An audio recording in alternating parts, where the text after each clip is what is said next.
ये कहानी एक साधारण मछुआरे एरिक की है जो रोज की तरह अपनी छोटी सी नाव लेकर समुद्र में मछलियां पकड़ने निकलता है। लेकिन उस दिन परिस्थितियां अचानक बदल जाती हैं। मौसम साफ होने के बावजूद कुछ ही मिनटों में चारों तरफ घनी धुंध छा जाती है और वह रास्ता भटक जाता है। तभी एरिक को दूर पानी में एक पुरानी और सुनसान सी नाव तैरती दिखाई देती है। उत्सुकता से वह अपनी नाव उस जहाज के किनारे बांधता है और अंदर जाकर देखने का फैसला करता है। अंदर कदम रखते ही उसके रोंगटे खड़े हो जाते हैं। पूरा जहाज बिल्कुल खाली, कोई आवाज तक नहीं, बस एक ऐसा डरावना सन्नाटा जो दिल की धड़कनें बढ़ा दे। अजीब बात यह थी कि जहाज पर सब कुछ बिल्कुल ताजा और व्यवस्थित था। खाना रखा था, बर्तन साफ थे, कपड़े सही से रखे हुए थे और कई जगह ऐसा लग रहा था जैसे अभी कुछ देर पहले कोई इंसान यहाँ मौजूद था, लेकिन वहाँ कोई नजर नहीं आ रहा था। एरिक जहाज के इंजन को चालू करने की कोशिश करता है, लेकिन वह बिल्कुल जवाब नहीं देता। इतने बड़े समुद्र में एक खाली जहाज से आमना सामना होने पर वह और भी परेशान हो जाता है। वह दूरबीन से आसपास देखने की कोशिश करता है, शायद कोई दूसरी नाव या मदद का संकेत मिल जाए, लेकिन धुंध इतनी घनी होती है कि कुछ भी दिखाई नहीं देता। आखिरकार वह कंट्रोल रूम में जाता है और रेडियो से मदद मांगने की कोशिश करता है। वह संदेश देता है कि यह जहाज समुद्र में फंसा है और किसी को उसकी आवाज सुनाई दे तो तुरंत जवाब दे। रेडियो पर मैसेज भेजने के बाद एरिक अपने जहाज की ओर लौटने के लिए डेक पर आता है, लेकिन जैसे ही नीचे देखता है उसका चेहरा सफेद पड़ जाता है। उसकी अपनी छोटी नाव वहाँ होती ही नहीं है, जबकि उसने उसे मजबूती से बांधा था। इतना ही नहीं, कुछ ही क्षण पहले तक फैला घना धुंध भी अचानक गायब हो चुका था और आसमान बिल्कुल साफ हो गया था। समय दोपहर का हो चुका था। उसे समझ नहीं आता कि यह सब कैसे और कब हुआ। अब उसके पास कोई दूसरा रास्ता नहीं था। वह वापस उसी रहस्यमयी जहाज में लौट जाता है और नक्शों के सहारे समझने की कोशिश करता है कि वह आखिर कहाँ पहुंच गया है। उसे जल्द ही एहसास होता है कि इंजन ठीक किए बिना यहाँ से निकलना असंभव है। वह पूरे जहाज में औजार ढूंढता है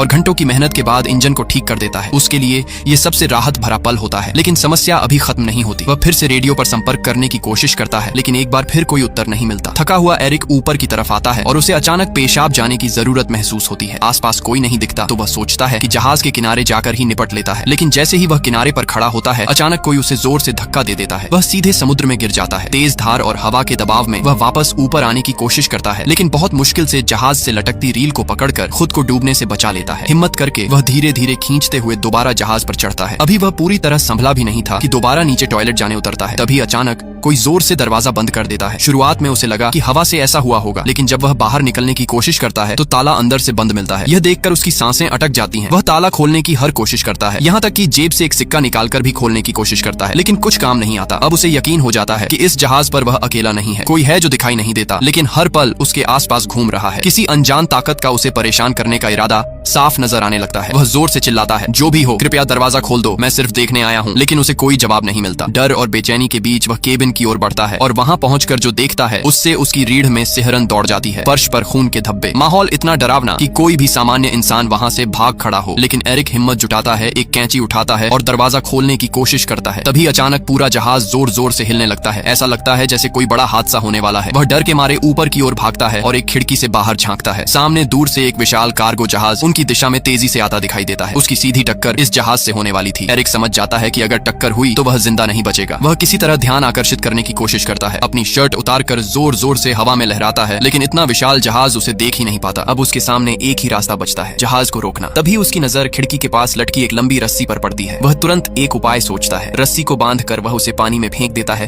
ताकि जहाज की गति रुक जाए, लेकिन उल्टा मुसीबत और बढ़ जाती है। रस्सी इंजन के ब्लेड में फंसकर अंदर की ओर खींच जाती है और उसका फंदा सीधा एरिक के गले में लिपट जाता है। जोर की खींच से उसकी सांसें रुकने लगती हैं। हालांकि आखिरी पल में वह एक औजार से रस्सी काटकर खुद को किसी तरह बचा लेता है। रस्सी से गला जकड़ जाने की घटना के बाद एरिक की गर्दन पूरी तरह लाल पड़ चुकी थी। उसका दम घुट चुका था और वह लगभग मर ही गया था, लेकिन आखिरी क्षण में उसने अपनी बची हुई ताकत जुटाकर खुद को उससे छुड़ा लिया। इंजन में रस्सी फंस जाने से नाव की रफ्तार अचानक धीमी हो गई, पर यह राहत बस कुछ ही पलों की थी, क्योंकि सामने से आते विशाल कार्गो जहाज ने बिल्कुल भी रुकने के संकेत नहीं दिखाए। कुछ ही सेकंड में उस भारी जहाज ने उसकी नाव को जोरदार टक्कर मारी। ये टक्कर इतनी भयानक थी कि पूरा छोटा जहाज हिल उठा और एरिक फर्श पर जा गिरा। उसके सिर में गहरी चोट लगी और तुरंत बेहोशी छा गई। जब कुछ देर बाद उसे होश आया तो उसने खुद को फिर उसी बाथरूम में पाया जहां अब पानी लगभग उसकी गर्दन तक भर चुका था। लेकिन जो बात उसे सबसे ज्यादा भयभीत करती थी वह यह थी कि यह पानी समुद्र का नमकीन पानी नहीं था, बल्कि एकदम मीठा और साफ था। मानो कोई जानबूझकर उसे मानसिक रूप से तोड़ने के लिए हर कदम सोचे समझे तरीके से उठा रहा हो। थक कर टूट चुका एरिक अब विनती करने लगा, जो भी हो कृपया मुझे यहाँ से जाने दो। लेकिन पूरे जहाज में वही खामोशी थी जो हर हर बार उसे और भी ज्यादा डराती थी। भूख और प्यास से बेहाल होकर उसने शॉवर से बचे हुए पानी को पिया, पर कुछ ही क्षणों में वह भी खत्म हो गया। जब उसने सिंक से पानी पीने की कोशिश की तो पानी का स्वाद बदल चुका था, अब वह खारा था। इसी से उसे अंदाजा हुआ कि कहीं न कहीं जहाज में रिसाव हो चुका है और समुद्र का पानी अंदर आने लगा है। यह समझते ही उसकी घबराहट और भी बढ़ गई, क्योंकि इसका मतलब था कि यह नाव अब ज्यादा देर पानी पर नहीं टिक पाएगी। उसने दरवाजा खोलने की कोशिश की, लेकिन वह बाहर से बंद था। ऐसा लग रहा था कि कोई अदृश्य ताकत उसके हर कदम पर नजर रख रही है और उसे बाहर निकलने से रोक रही है। रात होने तक पानी लगातार बढ़ता गया और वह बहुत थक चुका था। आखिरकार थकावट से उसकी आंख लग गई। रात में समुद्र पर तेज तूफान आया जिसने जहाज को भीतर तक हिला दिया और एरिक को कई नई चोटें लगीं। सुबह जब उसकी आंख खुली तो पानी उसके चेहरे तक आ चुका था। मात्र कुछ ही इंच और वह डूब जाता। तभी अचानक उसे किसी ताले के खुलने जैसी एक धीमी सी क्लिक सुनाई दी। उसने जैसे तैसे हैंडल घुमाया और उस पल पानी का दबाव इतना भयानक था कि दरवाजा पूरी तरह टूटकर नीचे गिर पड़ा। इसी तेज बहाव ने उसे बाहर निकलने का मौका दिया और वह किसी तरह जहाज की छत तक पहुंच गया ताकि ताजी हवा में सांस ले सके। अब उसे पूरा यकीन हो चुका था कि यह जहाज सामान्य नहीं था। कोई अदृश्य दुष्ट शक्ति इस जहाज को नियंत्रित कर रही थी और किसी कारणवश वह उसे छोड़ना ही नहीं चाहती थी। शारीरिक और मानसिक दोनों रूप से वह टूट चुका था। नीचे की ओर पानी लगातार बढ़ रहा था और जहाज कभी भी डूब सकता था। इसी भय के बीच उसे एक तरीका सूझा। उसने जहाज में पड़े एयर बैग्स और टूटा हुआ बाथरूम का दरवाजा उठाया और उनसे एक छोटा सा राफ्ट तैयार किया। फिर उसने उसे अच्छी तरह बांधकर मजबूत बनाया और जहाज से खाना पानी और औजार इकट्ठा करके राफ्ट पर रख दिए। बिना पीछे देखे वह उस जहाज को छोड़कर राफ्ट पर बैठकर समुद्र में आगे बढ़ने लगा। लेकिन कई घंटे बीत जाने के बाद भी वह उस बड़े जहाज से ज्यादा दूर नहीं जा पाया। सबसे अजीब बात यह थी कि वह जहाज जिसे वह सुबह सुबह डूबता हुआ देख रहा था अब भी उसी हालत में बिना हिले डुले खड़ा था। उसे समझ नहीं आ रहा था कि इतना बड़ा रिसाव और इतना पानी भरने के बावजूद यह डूब क्यों नहीं रहा। तभी उसके दिमाग में एक विचार आया, अगर यह अभी तक नहीं डूबा तो क्यों ना इसे ठीक ही कर लिया जाए। वह वापस जहाज के पास लौटा और सबसे पहले रिसाव को ठीक किया। फिर पाइप और औजारों से एक अस्थायी पंप तैयार किया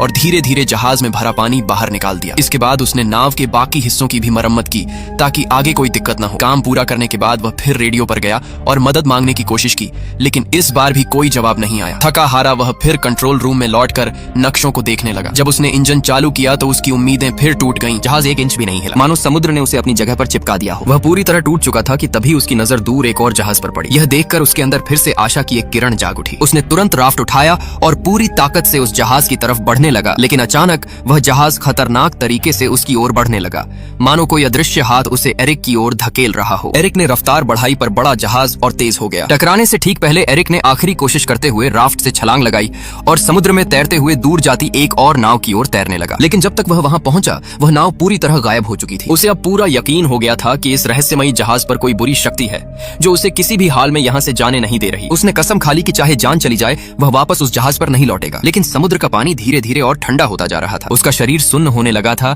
नीचे डॉल्फिन्स तैर रही थीं, लेकिन वह स्थिति इतनी खराब थी कि ज्यादा देर तक पानी में रहना असंभव था। ठंड से कांपते हुए पूरी तरह असहाय महसूस करते हुए आखिरकार उसने मजबूरी में उसी जहाज की ओर तैरकर लौटने का फैसला किया जिससे वह बचकर निकलने की कोशिश कर रहा था। वह इतना कमजोर और बीमार हो चुका था कि उसके पास सोचने की भी ताकत नहीं बची थी। वह चुपचाप एक कंबल ओढ़कर जहाज के कमरे में लेट गया और गहरी नींद में खो गया। अगली सुबह जब एरिक की आंख खुली तो उसकी पहली इच्छा थी कि वह हर हाल में इस भयावह जहाज से बाहर निकल जाए। लेकिन जैसे ही उसने उठकर दरवाजे की तरफ कदम बढ़ाया उसका दिल बैठ गया। कमरे का दरवाजा फिर से बंद था। वह अंदर फंस चुका था। यह नई मुसीबत उसे और ज्यादा तोड़ने लगी। उसे समझ नहीं आ रहा था कि आखिर यह जहाज उसके साथ ऐसा क्यों कर रहा है। किस ताकत ने उसे कैद कर रखा है। उसकी नजर अचानक कमरे के एक कोने में बनी छोटी सी लकड़ी की केबिन पर पड़ी। जैसे ही उसने उसे खोला ऊपर की तरफ एक संकरा रास्ता नजर आया, एक वेंटिलेशन शाफ्ट जिससे शायद बाहर निकला जा सकता था। एरिक उस छोटे से केबिन में घुस गया जो एक बेहद तंग अंधेरा और धूल भरा स्टोरेज एरिया था। वह कई बार ऊपर चढ़ने की कोशिश करता लेकिन हर बार फिसलकर नीचे गिर जाता। गिरते हुए उसकी पीठ, हाथ और पैरों पर चोटें भी आईं, मगर वह रुका नहीं। बार बार गिरकर खुद को संभालकर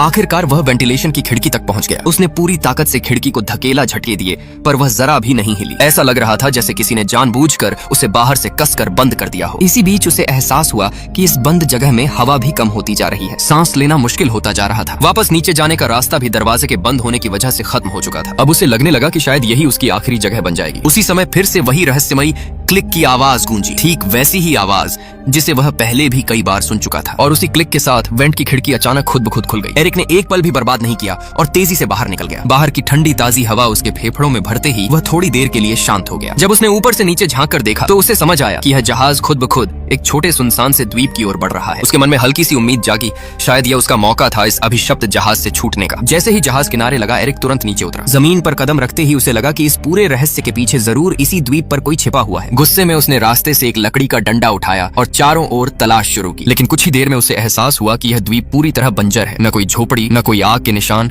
न पैरों के निशान। यहाँ किसी इंसान के होने का तो सवाल ही नहीं था। यह देखकर उसका गुस्सा अब डर में बदल गया। आखिर यह सब कौन कर रहा है? द्वीप से बाहर निकलते ही उसकी नजर एक अजीब दृश्य पर पड़ी। वही रहस्यमयी जहाज जिसने उसे यहाँ तक पहुंचाया था, अब शांति से समुद्र की सतह पर आगे बढ़ रहा था, मानो किसी और शिकार की तलाश में हो। यह देखकर एरिक को पूरा यकीन हो गया कि यह जहाज इंसानों द्वारा नहीं, बल्कि किसी अंधेरी खतरनाक शक्ति द्वारा नियंत्रित है। अगर उसे अपनी जान बचानी है तो उसे तुरंत इस द्वीप से निकलने का कोई रास्ता खोजना होगा। वह खोजबीन करते करते द्वीप की सबसे ऊंची चोटी तक पहुंच गया। वहां से उसे दूर एक और द्वीप दिखाई दिया, लेकिन वह इतना दूर था कि वह वहां क्या हो रहा है कुछ समझ नहीं पाया। फिर वह द्वीप के पीछे की तरफ घूमते हुए नीचे उतरा और तभी उसकी सांसें अटक गईं। वह ठीक उसी जगह पहुंच चुका था जहां से उसकी पूरी घटना की शुरुआत हुई थी। वही किनारा, वही वातावरण और सबसे चौंकाने वाली बात, उसकी अपनी छोटी नाव वहीं बंधी हुई थी, ठीक उसी स्थिति में जैसे उसने पहले दिन छोड़ी थी। यहाँ तक कि आसपास खड़े लोग भी वैसे ही सामान्य तरीके से अपना काम कर रहे थे जैसे कुछ हुआ ही न हो। एरिक अवाक रह गया। उसे यकीन नहीं हुआ कि वह जो कुछ झेल कर आया, डर, जहाज का रहस्य बंद कमरे, आवाजें, मौत के खतरे और यह सुनसान द्वीप, क्या सब सच था या किसी भयानक भ्रम का हिस्सा? लेकिन उसके जख्म, उसकी थकान, उसकी सांसें और उसका अनुभव साफ साबित कर रहे थे कि यह कोई सपना नहीं था। अब सवाल यह था, उसकी नाव वहां दोबारा कैसे पहुंची और इस रहस्यमयी द्वीप का असली सच क्या है?